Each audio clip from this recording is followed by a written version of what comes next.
하겠습니다. 자, 오늘은 이제 그 이후의 일들에 대해서 좀 살펴보려고 하는데요. 다윗이 골리앗을 쓰러뜨리자 다윗은 이제 사울 왕의 시종에서 벗어나서 군대의 장관이 되게 되었습니다. 자, 소년이었던 다윗이 어떻게 군대의 장관이 되냐 했지만 당시 다윗의 나이가 제가 몇 살이라고 했죠?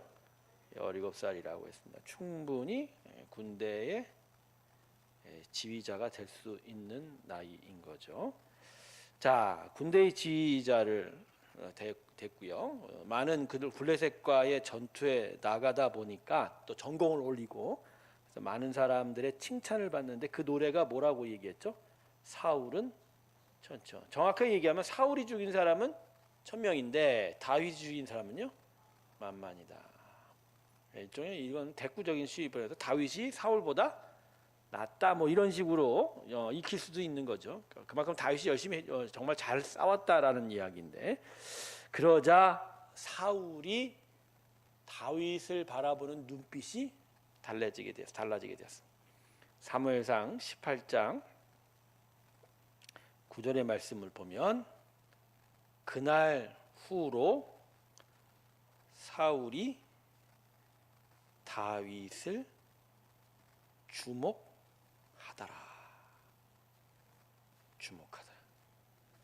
눈여겨보다는 얘기죠. 근데 긍정적인 의미보단 부정적인 의미. 자, 우리 여기서 하나 퀴즈를 냅시다. 자, 다윗이 사무엘 선지자에 의해서 머리에 기름 부음을 받았습니다. 자, 이 기름 부음 받은 사실을 사울이 알고 있었을까요? 모르고 있었을까요? 모르고 있습니다. 지금도. 지금 당장도 모르고 있는 거예요. 그러면 언제쯤 사울이 다윗의 기름 부음 사건을 알게 되었을까요? 요 시점은 아니고요. 요 다음 시점부터입니다. 그러니까 사울이 아마 다윗을 유다 광야로 쫓아냈을 때까지도 몰랐던 것 같아요. 그런데 쫓아내고 나서 아예 이제 다윗이 도망자가 돼 버리니까 사울 왕에게 더 많은 아첨과 고발을 하는 사람들이 늘었을 거고 그러다 보니 사무엘 선지자가 이새의 마을 집에 아버지 이새의 집으로 가서 뭐 이런저런 일들이 있었다라고 하는 고변들이 사울 왕에게 들려졌을 것이다. 그래서 아마 이거는 아니고 그 이후에 알려졌을 건데 지금 당장은 사울이 다윗이 자신의 후계, 자신의 다음으로 하나님께서 선택한 이스라엘 왕으로 선택받은 걸 아직 모르고 있었던 상황이죠. 중요한 건 사울은 다윗을 주목했다, 즉 시기하기 시작했다는 것이에요. 근데요, 이 사무엘상 18장 9절 다음에 이어지는 사무엘상 18장 12절을 보면요, 이렇게 기록합니다. 여호와께서 다윗과 함께 하심으로 계심으로 사울이 다윗을 두려워했다라고 쓰고 있습니다. 시기를 넘어서 이제 어디까지 얘기했죠? 두려움까지.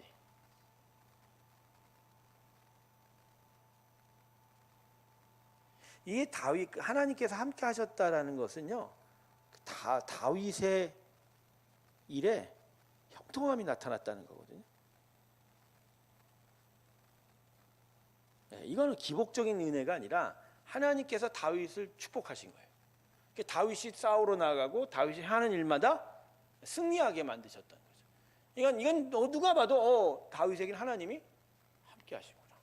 사울은 그걸 시기할 뿐만 아니라 두려워한 거예요. 자, 여러분, 지금 얘기하는 시기와 이 두려움의 근원은 결국 뭐죠? 시기와 두려움의 근원? 이미 사울은요, 버림받았잖아요. 저번에 두 번째 아말렉 족속을 진멸하라고 했던 일을 불순종한 이후에 사무엘 선지자도 더 이상 사울을 찾아오지 않습니다. 하나님의 음성도 더 이상 사울에게 임하지 않습니다. 어떤 선지자도 사울에게 찾아오지 않는 거예요. 즉 사울은 이제 완전히 하나님으로부터 교통이 끊겨진 거예요. 즉 사무엘 선지자가 마지막에 얘기했지, 너가 버림받았다가 현실적으로 이루어져 가고 있는 걸 느끼고 있는 거죠. 그런 상황 속에서 갑자기 어린 다윗이 군사적인 재능을 발휘하고 많은 사람들의 주목을 받고 칭찬을 받고 무언가 하나님이 함께 하셔서 뭔가를 형통하게 하는 걸 보니까 사울은 어떤 두려움이요? 자기가 밀려날 것이라는 두려움을 갖게 된 거죠. 자, 이렇게 되니까 사울에게 어떤 증세가 나타납니까? 저번에 다윗이 골리앗을 쓰러뜨리기 전에 다윗에게 어떤 일이 있었다고 했죠? 악기를 잘 탔는데, 그죠? 사울이 악신에 시달리자 신하들의 추천을 받아서 사울왕 앞에 와서 수금을 탔더니 사울왕이 마음이 평안해졌다고 얘기했지 않습니까? 근데 그 증세가 또 도진 거예요. 그래서 사울이 이 시기와 이 특별히 두려움 때문에 광인이 됩니다. 미쳐버렸어요. 미쳐버린 사울입니다. 그래서 어떤 증세가 나타났냐? 악신에 붙잡힌 사울이 다윗에게 뭘 던집니까? 창을 던집니다. 몇 번이나 던졌다고 했죠? 2번이나 던졌다고 얘기합니다. 2번이나. 근데 이러한 현상을 이 성경을 토대로 정신의학자들이 분석을 한 게 있어요. 사울왕의 여러 일대기를 보면서 아마 그래서 사울이 정신분열증이나 그다음에 양극성 장애가 있었지 않았냐 이렇게 판단하는 사람도 있습니다. 지금 제가 창세기부터 이 사무엘상까지 계속 와는 가운데 심령이 연약하고 심령이 삐뚤어진 사람들의 여러 일들을 봤지만 유독 이 사울은 그 정도가 넘어서는 거예요. 엄청나게 넘어서요. 그리고 뭔가 병적인 증상까지 보이는 거예요. 그러다 보니까 수금을 타는 악기 연주자의 힘을 빌리기도 하고 그렇게 해서라도 그 병을 이겨보려고 했던 노력이 있었던. 자, 사울왕은 이렇듯 정신분열증과 양극성 장애까지도 보여주는 그런 모습. 근데 그 근원이 뭐라고요? 두려움이었던. 그리고 사실 이 두려움의 근원은 뭐죠? 하나님의 부재입니다. 하나님이 안 계시니까 두려운 거예요. 하나님이 함께 하셔서 하나님의 말씀이 있고 하나님의 약속이 있고 하나님의 지키심이 있어야 평안한 건데 전혀 하나님이 안 계시니까 갑자기 그 심령에 공허함이 느껴지고 그 안에 뭔가가 없다 보니까 두려울 수밖에 없어요. 여러분, 사람의 두려움은 하나님이 없어서입니다. 우리는 무언가가 부족하고 무엇이 잘 안 되고 그래서 앞으로 내가 잘못될 것 같다, 뭔가 안 될 것 같다라고 하는 전망을 하면서 두려워하죠. 그런데 그 두려움이 어떤 상황의 변화 아니면 악화됨 때문은 아니라는 거예요. 그건 우리가 속고 있는 거예요. 우리가 불안해하고 두려워하는 건 근본적으로 뭐다? 하나님의 부재예요. 그러니까 하나님이 계시는 인생은 두려움이 있지 않아요. 그러니까 첫사람인 아담은 두려움이 원래 없었어요. 두려움을 가지게 창조되지 않았어요. 그러니까 그 안에 하나님이 계시니까 두려움이라는 마음조차가 원래 없었던 거예요. 그냥 하나님이 떠나면서 이 안에 비어졌고 이 심령 안에 있어야 될 존재가 없다 보니까 두려운 거예요. 이게 인생의 가장 큰 문제입니다. 저는요, 불안과 두려움이 사람의 모든 죄의 가장 큰 근원이라 생각합니다. 두렵기 때문에, 불안하기 때문에 죄악을 저지른 일이 매우 많습니다. 그리고 두렵기 때문에, 불안하기 때문에 일에 몰두하기도 하고요. 불안하고 두렵기 때문에 사람에게 매이기도 하고요. 불안하고 두렵기 때문에 더 많이 가지려고도 한다는 거죠.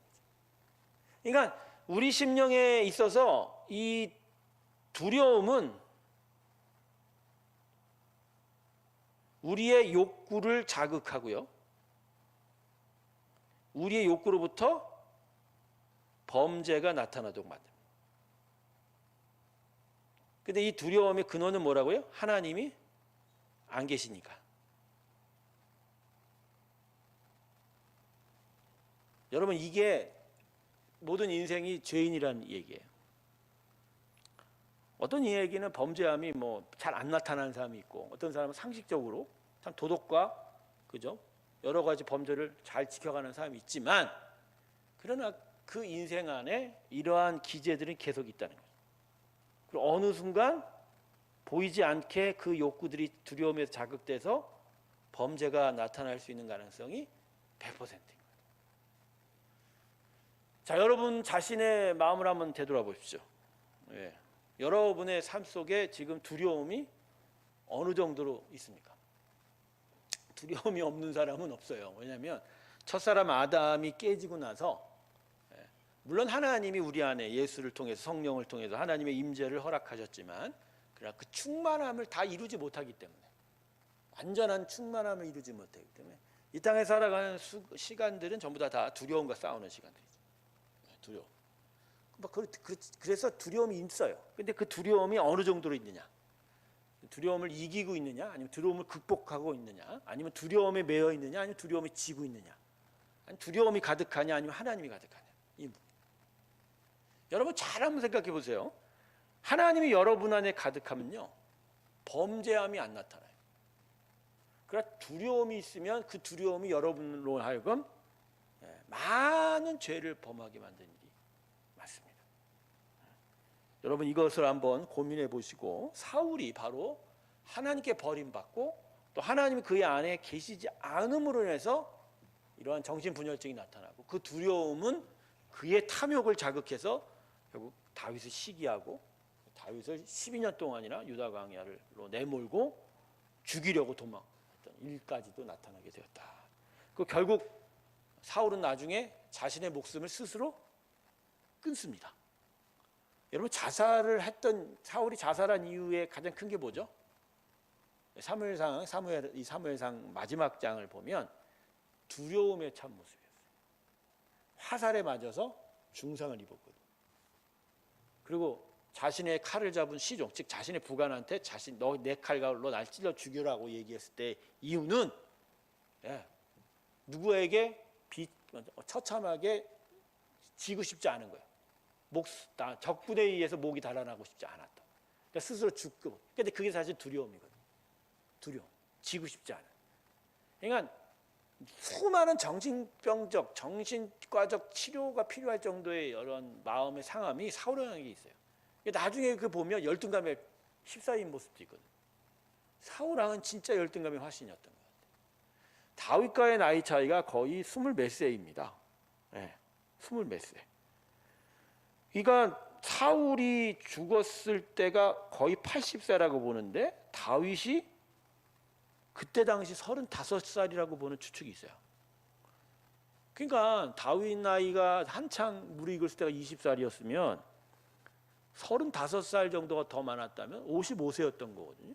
그러니까 당시의 인간의 수명을 보면 사울 왕은 사실은 젊은 사람이 아니고요, 사실 노년이거든요. 그런데 왜 다윗을 저렇게 시기하고, 그렇죠? 다윗을 죽이려 했을까? 그 사울 왕의 마음에 지독한 열등감이 있었던 열등감. 그래서 그 열등감이 그의 모든 인생을 잡아먹지 않았나, 그런 생각도 해요. 어쨌든 사울은 대단히 정신적으로 어려움을 겪고 있었습니다. 그게 바로 두려움이었다라고 하는 거죠. 여러분, 그래서요, 이 사울이 다윗을 시기해서 죽이려고 했고요. 그래서 다윗에게 한 일이 있어요. 다윗에게 한 일이. 이게 뭐냐면, 이 아이러니한 일인데, 사울이 다윗에게 사위를 삼으려고 한 거예요. 사울이 다윗에게 사위를 삼습니다. 사실은 첫째 딸 메랍을 주려고 했어요. 메랍. 근데 여러분 왜 사울이 다윗을 죽이려고 했는데 딸을 줘서 사위로 삼으려고 했을까요? 사위를 삼아서 더 큰 높은 지위의 장군이 되게 만들고, 그래서 전쟁터 가장 최일선으로 보내서 블레셋에 의해서 죽임당하게 만들려고 했어요. 여러분 참 그렇지 않아요? 사위 삼으면 좀 더 아끼잖아요. 딸의 남편이니까 더 잘해주려고 그러죠. 근데 지금 사울은 오히려 딸을 줘 사위를 삼으면서 죽음으로 더 가까이 몰아버리려고 했었던 거예요. 여러분 이런 식이면 도대체 사울에게 딸은 뭘까요? 어떤 존재일까요? 이 딸이 어떤 존재예요? 결국은 메랍은 거절했지만 둘째 딸 미갈은 주었죠. 그런데 이러한 아버지의 마음을 딸들이 알고 있는 거예요. 그러다 보니까 다윗과 결혼한 미갈, 결국 다윗의 군사들이 미갈의 집으로 찾아와서 다윗을 이제 밤새 기다렸을 때 새벽녘이면 죽이려고 했는데, 그걸 알아채고 미갈이 어떻게 하죠? 창문으로 줄을 매달아서 다윗을 피신시킵니다. 거기서 다윗의 12년 유다 광야의 삶이 시작이 되거든요. 그러니까 딸조차도 아버지를 안 따른 거예요. 안 따른. 그 정도로 사울 왕이 지금 아주 피폐된 상황이에요. 정신적으로 피폐. 근데 여러분 잘 생각해요. 이러면 사울이 다스리는 이스라엘은 도대체 어떤 상황인가요? 여러분 하나님이 이스라엘 지키고 있었지 사울이 이스라엘을 다스리지는 못한 상황이에요. 이스라엘 지키시는 하나님이십니다. 할렐루야. 사람이 지키는 게 아니에요. 근데도 참 은혜의 하나님이십니다. 길보아 산 전투에서 죽기까지 사울에게 직접적으로 손을 대지 않습니다. 하나님. 그냥 내버려 두세요. 대신 다윗을 광야에서 훈련시키는 작업들이 나타납니다. 처음엔 어리고 미성숙했던 다윗이 12년의 공격 생활 속에서 점차 단련이 되고, 제일 큰 건 하나님의 살아계심을 느끼고 하나님의 역사가 어떤지를 깨닫게 되죠. 그런 가운데 12년의 세월이 지나자 결국 하나님께서는 사울을 결정적으로 버리시게 됩니다. 근데 여러분 사울을 버리실 때도요, 결정적인 실수가 사울에게 있어요. 여러분 사울이 왜 길보산에 죽은지 아십니까? 하나님이 12년 동안 참았는데도 불구하고 왜 사울에게 길보산에 죽게 만들었을까요? 그 유명한 엔돌에서의 초혼제 때문에 그럽니다. 초혼이 뭐죠? 초혼. 초청하다 초자겠죠? 혼을 부르다. 이거 하나님께서 정말 가증하게 생각한 일이셨거든. 가나안 땅에 정착한 이스라엘 백성에게 아주 꼭 집어서 얘기한 거예요. 이 초혼제를 하는 박수무당 가까이 하지 말라. 아예 만나거든 다 죽여 버려라. 근데 사울이 이스라엘 왕인데도 불구하고, 하나님의 세운 왕임에도 불구하고 나중에 너무 두려운 나머지 엔돌에 있는 무당을 찾아갑니다. 그래놓고 거기서 사무엘을 불러오리라. 이 일이 결정적으로 하나님께서 사울에게 죽이게 만든 계기였다라고 역대상이 이야기합니다. 역대상 11장. 그러니까 이런 상황까지 몰릴 때까지 하나님은 사울을 그냥 내버려 두세요. 내버려 두세요. 물론 이제 자신의 정신적이고 피폐된 상한 심령에서 고통을 나는데 직접적으로 손대지는 않으세요. 근데 이런 결정적 때 결국 하나님께서 매조지를 하게 되시는 거죠. 어쨌든 사울 왕은 다윗을 시기하게 되고 다윗은 고통을 당하기 시작합니다. 결국 12년의 방랑을 시작하게 됩니다. 결국 사울은 다윗을 죽이기로 작정하고 군사를 보내서 다윗의 집을 에워싸고 포위해서 이제 새벽이 되면 다윗을 죽이려고 했죠. 하지만 미갈이 사울의 이러한 움직임을 미리 알고 밤에 다윗을 창문으로 달아 내렸다고 표현하고 있는 거거든요. 도망시켰습니다. 아마도 창문으로 달아 내렸다고 하는 거 보면 미갈의 집이 매우 높은 곳에 위치했다고 보는 게 맞고요. 그런 점에서 미갈의 집은 사울 왕의 궁정에서 나와서 아마 이스라엘 예루살렘 성벽에 붙은 집이었던 것 같아요. 그러니까 성벽에 붙은 집의 창문이 성벽이었는데 바로 거기에 줄을 매달아 성 밖으로 다윗을 빼돌리게 된 거죠. 이래서 결국 다윗은 도망치기 시작했습니다. 다윗의 유랑이 이제 시작이 되는데 총 12년에서 13년 동안 도망쳤다고 얘기합니다. 다윗이.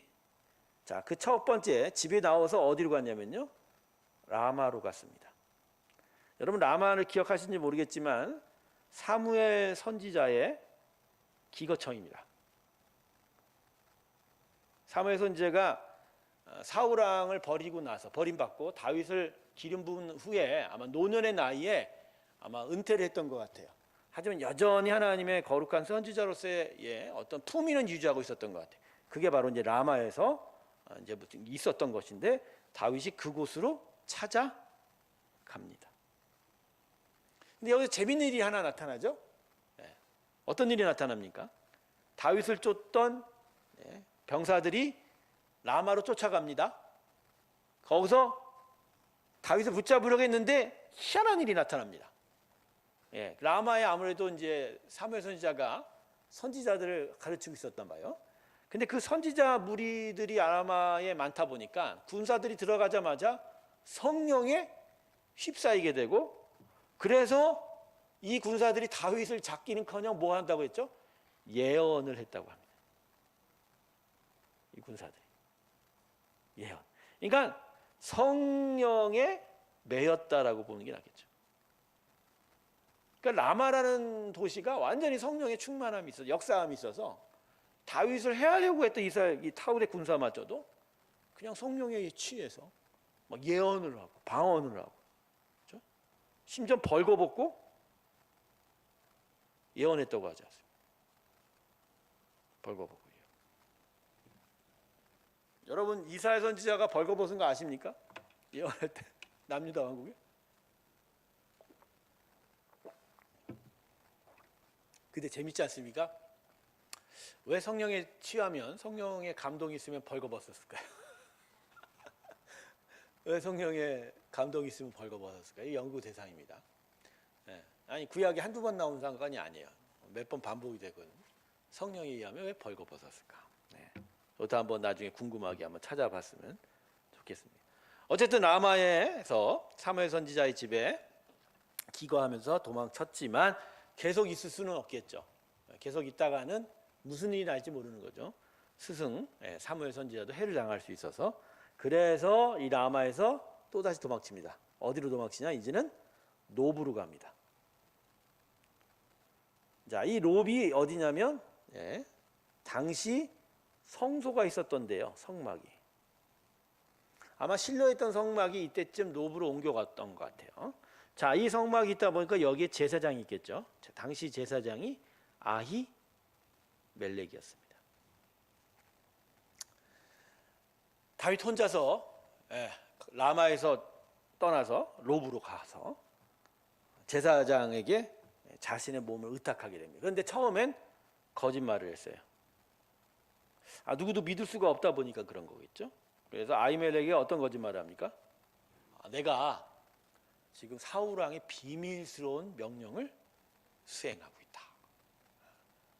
즉 자신이 사울 편이다. 사울에게 도망쳤지만 사울 편이다 이렇게 거짓말을 해서 그러니까 반감을 사지 않으려고 했던 거죠. 그러면서 지금 비밀스러운 일을 수행하러 왔는데 그러면서 뭐라고 얘기합니까? 내게 먹을 것을 다오.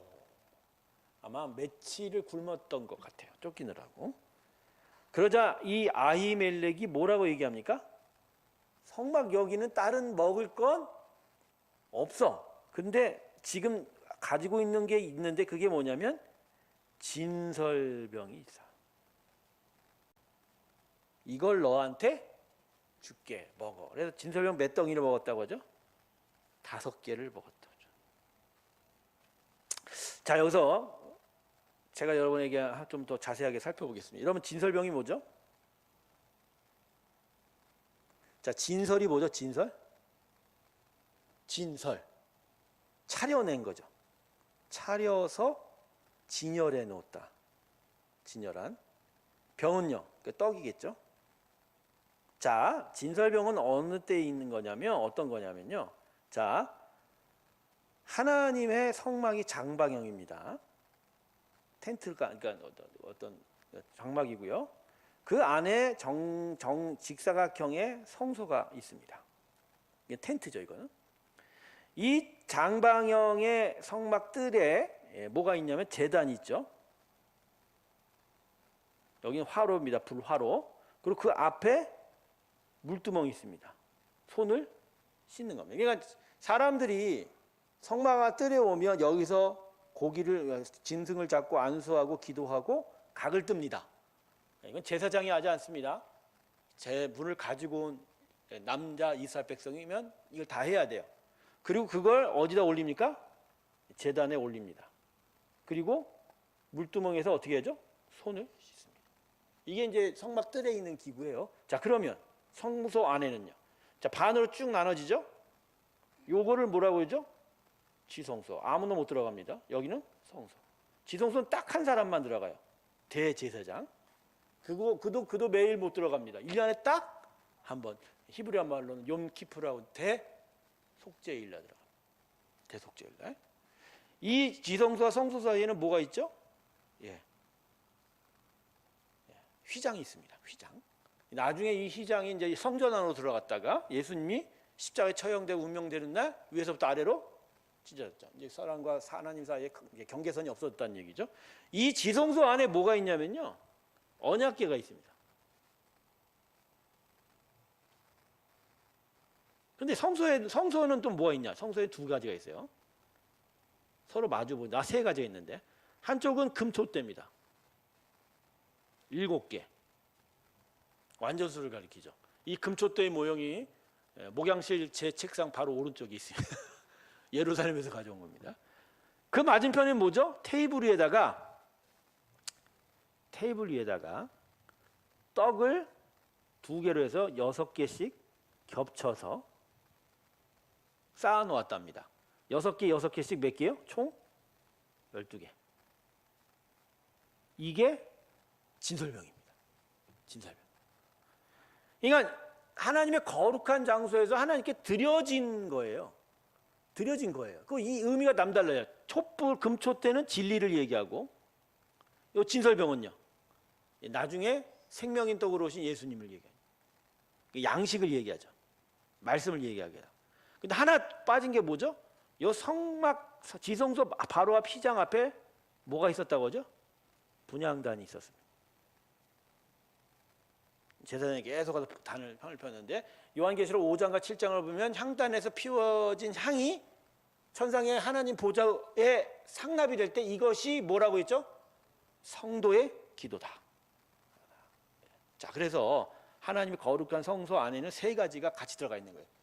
진리, 진설병을 상징하는 말씀, 떡, 그리고 성도의 기도. 이 세 가지가 하나님께서 기뻐 받으시는 예배입니다. 할렐루야. 그래서 우리 예배와 우리의 신앙의 삶에 가장 중요한 세 요소, 우리 예배가 중요한 아주 세 기둥, 이 모든 것이 다 이거예요. 바로 이 세 가지가 있을 때 하나님의 임재가 이 언약궤 위로 올라오게 되는 거죠. 자, 진설병이 뭐라고요? 성소 안에 받쳐진 떡이에요. 무교병입니다. 그리고 어떤 누룩도 주지 않았어요. 근데 여러분, 이 진설병이요, 며칠에 한 번씩 갈았을까요? 아니, 사람들이 곡식으로 만들었으니까 오래 두면 쉴 거 아닙니까? 며칠 만에 한 번씩 갈았을까요? 네, 매 안식일마다 바꿨다고 합니다. 그러니까 7일 만에 교체가 됩니다. 그리고 7일 만에 교체가 되어 나온 떡은 누구만 먹을 수 있습니까? 제사장만 먹을 수 있습니다. 자, 그러니까 지금 다윗이 노베에 있는 성막을 찾아갔어요. 그런 데가 여차여차해서 여기 왔는데 배고파요. 먹을 건 없어요. 했더니 아히멜렉이 야, 줄 게 없다. 성막 안에도 아무것도 없다. 그러면서 그런데 알고 보니까 떡이 남았는데 이거 진설병이다. 성소 안에 받쳐진 거야. 근데 우리가 배고파서 우리도 그중에 한 7개 먹었어. 남은 거 5덩이가 있거든. 너 이거 먹을래? 라고 준 거예요. 근데 조건이 있었죠. 제사장이 뭐라고 그랬죠? 너와 너의 군사들은 뭐라고요? 정욕을 지금 금욕했는지를 살펴봐라. 너 만일 몸을 들여폈으면 이거 먹을 수 없다라. 근데 여러분, 엄밀히 말하면 다윗이 이걸 먹으면 돼요, 안 돼요? 율법, 문자적 율법으로는 이걸 먹을 수 없어요. 근데 아히멜렉은 왜 줬죠? 여러분, 이 사건이요, 제가 왜 이렇게 강조하냐면요, 구약에 그냥 지나치는 사건으로서 묻히는 게 아니라 이게 나중에 신약에 반복이 됩니다. 예수님이 갈릴리의 여러 회당에 가서 하나님 나라를 선포했더니 바리새인들이 예수님을 시기합니다. 그래서 계속적으로 예수와 예수의 제자들이 하는 일들을 감찰했다가 어느 날 회당에서 예수한테 질책합니다. 야, 너 안식일인데 니네 제자들 보니까 안식일날 저 보리밭에 들어가서 손으로 이삭 잘라서 먹더라. 이거 율법에서 금했는데 너 이거 왜 하냐? 네가 뭐 선지자처럼 행동하고 랍비처럼 행동하는데 율법을 어겼는데 네가 어떻게 하나님을 얘기할 수 있냐? 이렇게 얘기한 거예요. 그저 예수님이 뭐라고 하죠? 안식일의 주인은 하나님이다 그러시면서 거기서 나온 이야기가 바로 이 다윗이 진설명령한 이야기가 나온 거예요. 즉 다윗이 못 먹는데 먹었단 말이에요.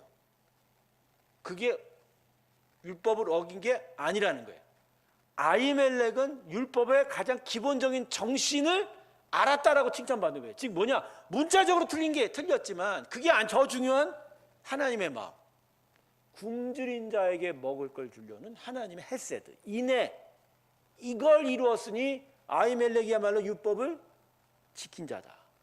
그런 차원에서 안식일에 아픈 자들 병 고쳐주고 굶주린 자에게 밥 주는 게 뭐가 문제냐? 오히려 그것을 돕지 않은 너희들이 문제다 이렇게 얘기한 거죠. 그러니까 이 아히멜렉이라는 사람이 괜찮은 제사장이었던 거예요. 율법을 지킨다고 꼬투리 잡고서 말이야 사람을 힘들게 하는 사람이 아니라 진짜 율법의 정신을 알았던 사람이에요. 그러기에 과감하게 다윗에게 먹을 걸 준 거예요. 그렇지만 다윗이 고민하게는 만들죠. 너 금욕했니? 너의 몸을 살펴보았니? 즉 하나님의 거니까 하나님의 합당한 마음과 그 몸이 있는 것을 살펴가 하면서 그죠? 그에게 하나님의 헤세드를 알려주게 된 거죠. 근데 결국 군사들은 안 왔어요. 내가 비밀스러운 뭐 행동을 한다고 내 군사 따라올 거라고 얘기했지만 그 거짓말이니까. 다윗은 혼자 쫓기고 있었거든요. 결국 다윗은 혼자 준 진설병을 혼자 먹었던 거죠. 먹었던. 자, 여기까지 이제 다윗이 여기 왔는데 그리고 나서 이제 다시 다윗은 오래 있을 곳이 아니니까. 근데 여기서 무엇 하나를 가지고 가요. 그게 뭐죠? 뭐요? 칼이 아니라 창입니다. 누구 창입니까? 네, 골리앗의 창. 다윗이 창을 들고 갑니다. 창을 왜 들고 갔을까요? 자기를 지켜야 되니까.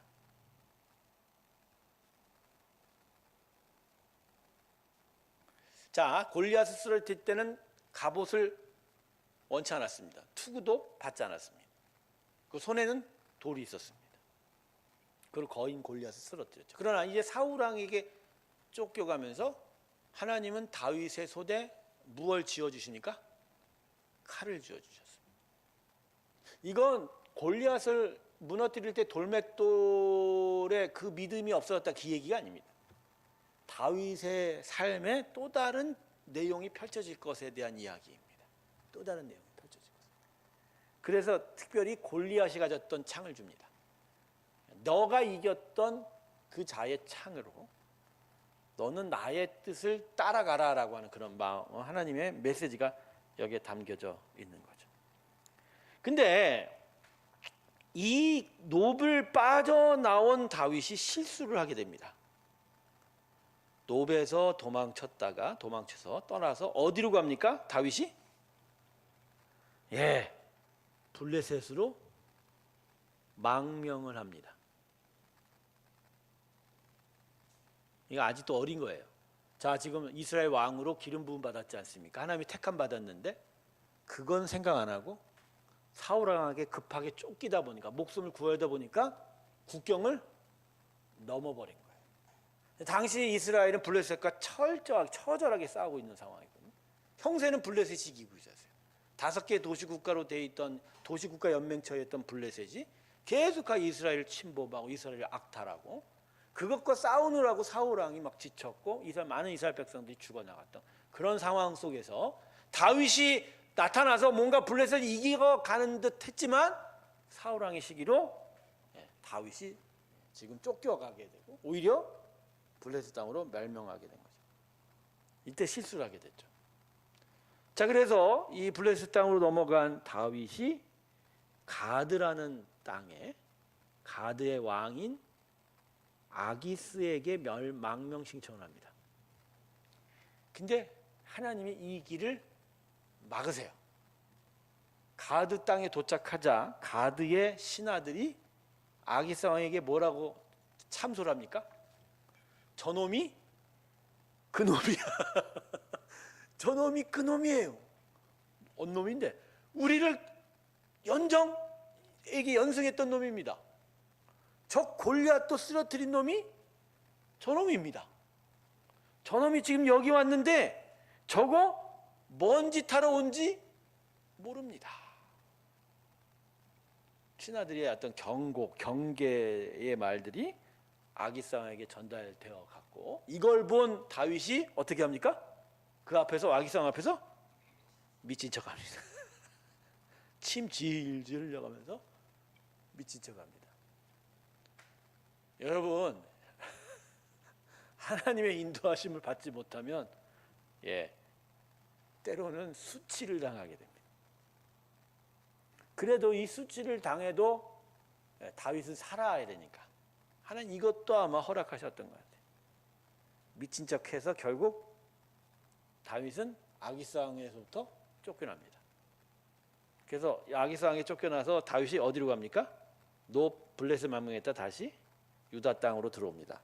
그 유명한 아둘람 굴로 피신하게 됩니다. 자, 그런데 요 와중에 제사장 성막에서 떠나서 아기스한테 갔다가 미친 척하고 쫓겨나와서 다시 유다 광야 맨 그 광야의 깊은 아둘람공으로 숨겨오는 과정 속에서 이스라엘 땅에 아주 큰 사건이 벌어져요. 이른바 도액의 밀고 사건입니다. 자, 아까 성막에서 진설병 먹는 일이 나타날 때 성경은 딱 한 구절을 거기다 집어넣어요. 사울의 목자장인 도액이 이것을 목격하였다. 나중에 다윗이 성막을 떠나서 이제 아기스 가드 땅으로 가는 과정에 도액이 사울 왕 앞에 가서 다윗이 성막에 왔었다라고 밀고를 하게 됩니다. 당시 사울은요, 다윗이 계속 도망치는 거에 화가 나갖고 얘를 붙잡아야 돼, 얘 못 잡으면 안 된다라고 막 주위 사람들을 막 다그치는 과정 속에서 혹시나 다윗과 내통한 사람이 없을까 막 걱정하고 시기하고 있었던 그런 상황이었거든요. 그럴 때 도액이 와갖고 밀고를 한 거예요. 근데 이 도액의 밀고는 상황 판단을 잘못한 거죠. 아히멜렉은요, 다윗이 사울 왕에게 쫓기고 있는 걸 몰랐어요. 다윗이 처음에 와서 뭐라고 그랬어요? 자기는 사울 왕이 비밀스러운 명령을 받고 있다. 그러니까 다윗을 도와야 되잖아요. 돕는 차원에서 먹을 것을 준 것밖에 없고 뭔가 특별한 작전에 무기가 필요하니까 옛날 그 거인의 창을 내던져 준 것밖에 없어요. 그런데 도액이 이걸 가지고 자기의 공명심, 자기의 의를 위해서 거꾸로 얘기한 거예요. 아히멜렉 다윗과 밀당을 해서 왕에게 거역을 했다, 반역을 했다. 그래서 결국 이 도액의 밀고로 인해서 사울은 제사장 전체를 다 학살합니다. 죽였다고 얘기하면 안 돼. 이건 완전히 학살입니다. 제노사이드. 이때 몇 명이 죽었는지 아십니까? 아히멜렉과 함께 총 850명이 죽었습니다. 대단하죠, 여러분? 850명이 죽었습니다. 여러분, 이 정도 되면 이스라엘의 성막의 제사는 일시 정지한 거 아닌가요? 성경은 뭐라고 썼냐면 850명 중에 단 한 사람 남았다고 했어요. 그 사람의 이름을 아히멜렉의 아들 아비아달이라고 써있어요. 아비아달이 이 학살에서 간신히 목숨을 구했습니다. 도망쳤어요. 그리고 이 아비아달이 어디로 갑니까? 도망쳐서 네, 아둘람 굴로 피신한 다윗에게 찾아갑니다. 그리고 찾아갈 때 성막에 있던 제사장만 입는 대제사장만 입는 에봇을 쫓기를 가지고 갑니다. 에봇 쫓기 안에는 뭐가 있죠? 우림과 둠밈이라는 전보는 게 아니죠. 제비 뽑는 기구가 있죠. 어떤 건지는 지금 모르고 있지만 그걸 가지고 이게 다윗의 유랑할 때 하나님의 뜻이 어딘지 신탁할 하나님의 길을 인도하는 아주 중요한 역할을 하거든요. 자, 그런데 생각을 해보세요. 지금 다윗이 쫓기고 있지만 지금 다윗에게 하나님의 은혜는 계속 몰리고 있죠. 이 아둘람 굴에 오자 다윗을 추종하는 사람들이 많아졌다고 기록하고 있습니다. 마음이 상한 자들, 빚진 자들, 환난당한 자들이 다윗에게 모여들었다. 그래서 총 400명이 왔다 그러고요. 다윗의 가족들도 이때 아둘람 굴에 합류하게 됐다고 합니다. 물론 이제 그의 부모도 왔지만 그의 부모가 너무 연로했기 때문에 다윗이 모압 왕한테 아버지 부모를 의탁을 하게 됩니다. 잠깐. 그러니까 아둘람 굴 근처로 사울 왕의 통치 밑에서 아파하고 힘들어하는 모든 사람들은 다 온 것 같아요. 심지어 하나님의 은혜의 대표적인 상징인 제사장마저, 그 에봇마저 나타나요. 그러니까 이스라엘의 실질적인 왕은 사울이 아니라 누구죠? 사실은 다윗이에요. 지금 쫓겨가고 있고 힘도 없지만 하나님의 은혜의 덮음은 바로 여기 와 있는 거예요. 자, 여기서부터 이제 본격적인 유다 광야의 유랑이 시작이 되게 됩니다. 자, 요 몇 가지만 이제 살펴보고 오늘 시간을 맡겼는데, 자, 이 아둘람 굴에 이제 있을 때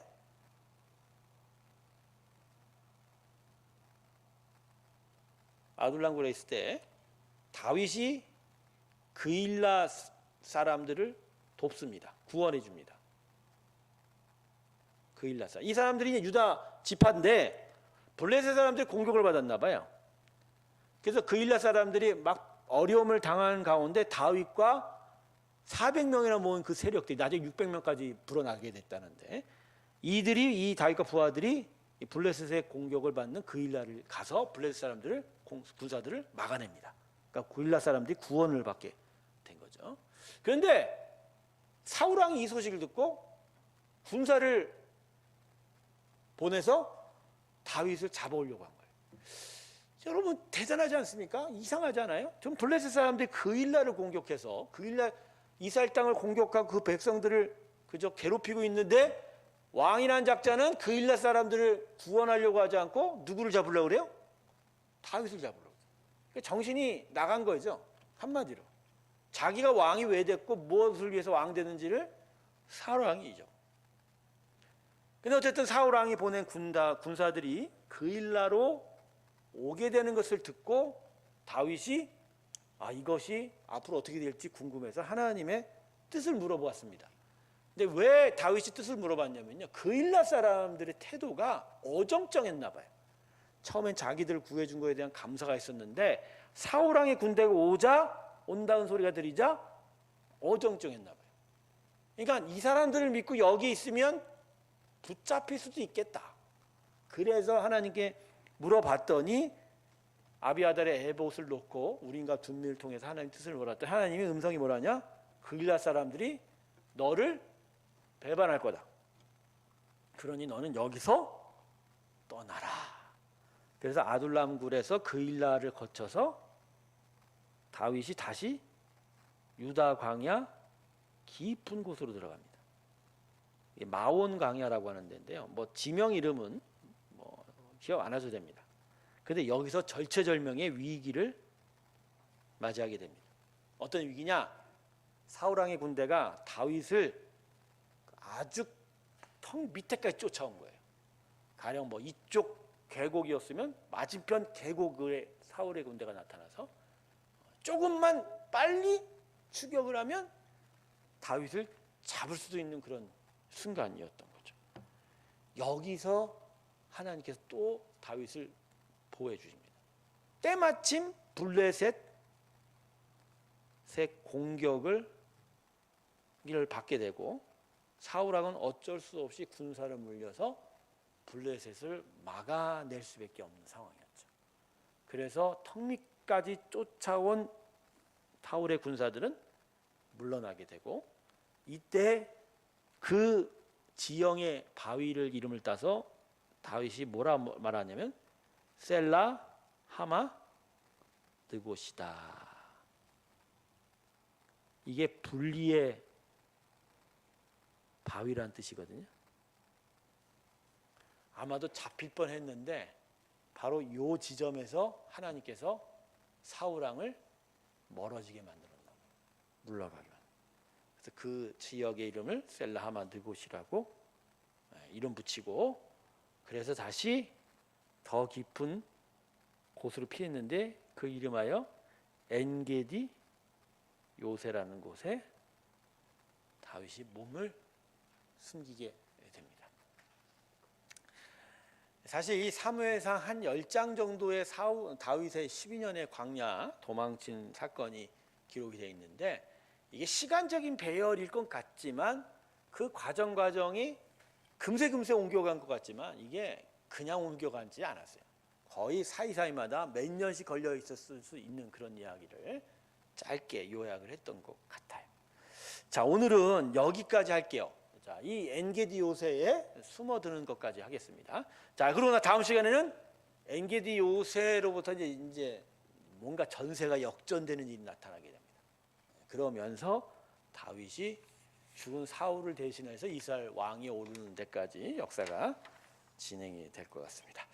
자, 다음 주 수요 성경 강좌는 후쿠오카 단기 선교 출발일입니다. 그래서 그날 저녁에 일본 후쿠오카 무나카타 프레즈란도 교회에서 온라인 생중계로 청소년부 수련의 첫날 집회를 여러분에게 수요 예배 대신 방송해 드리도록 하겠습니다. 제가 그날 설교하는데 여러분 수요 성경 강좌 시간 결코 놓치지 마시고요. 다음 주 수요일 날은 더욱더 방송 말씀에 집중하셔서 크신 은혜를 함께 나누시기를 바라겠습니다. 기도하겠습니다.